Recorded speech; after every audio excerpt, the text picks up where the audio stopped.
Good morning guys! Sarado ulit ang store and pupunta tayo kay wholesaler.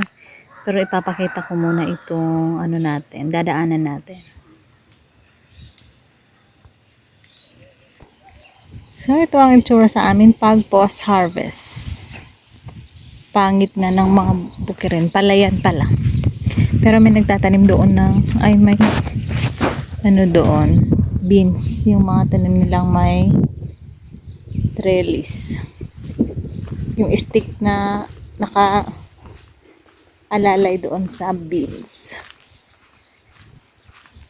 Hi, super Ginets ngayon. Ito yung mga post-harvest area. Ano daw? So, walang mga tanim. Parang nililinisan na ito para sa next cropping. Kamatis dati ang nakatanim dito. And ayun na siya. Oo, lilinisan na lang to kasi patay na yung mga damo. Inaantay siguro ang tagulan. Ay, hindi. Ayun na, nilagyan na ng chicken manure. Malapit ng tamnan to. 1 metro ang layo. Malamang talong ito. Not sure. Tingnan natin sa susunod.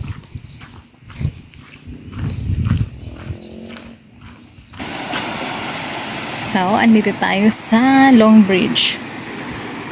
Tara lang tayo doon. Malalim din yun guys kasi pinagkukuhanan ng mga buhangin. Ginagawa doon sa doon. Nakaksada. Ako may baka pala.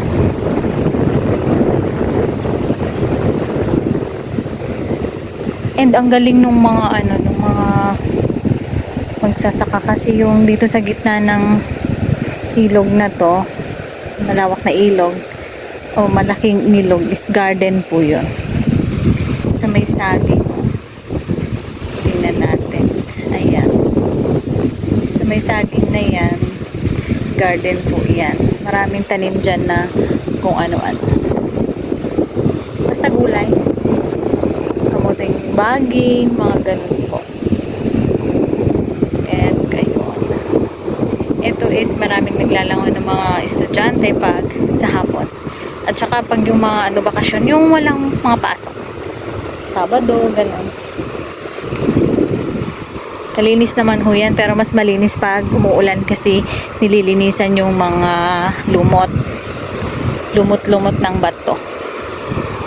And balak din namin dyan maglangoy-langoy sa susunod na araw. Susunod na araw, di ba guys?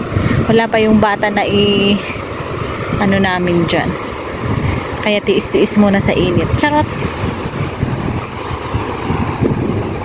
Shout out kay Uncle.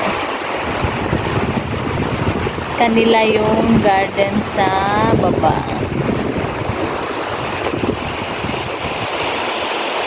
Ito yung itsura ng aming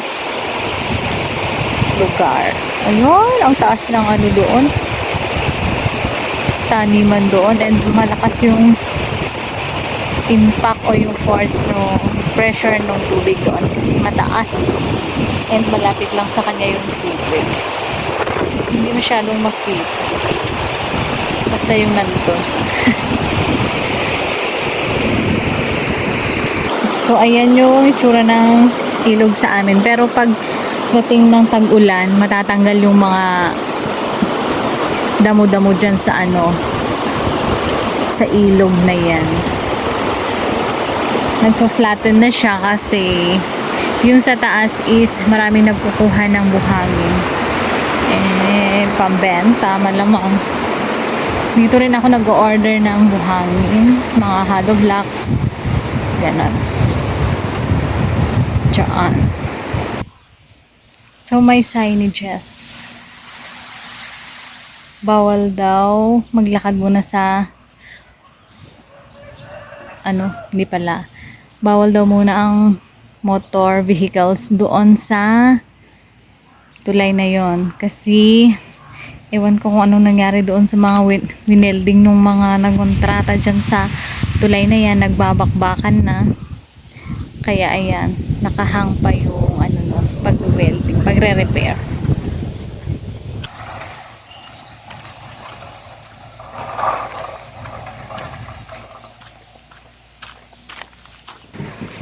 So, andito na ulit tayo.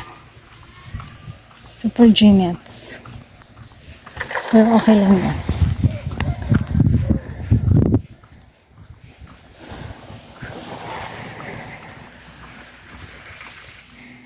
Ano nangyari sa kalapating na to? Bakit nasa kalsada ka? Shh.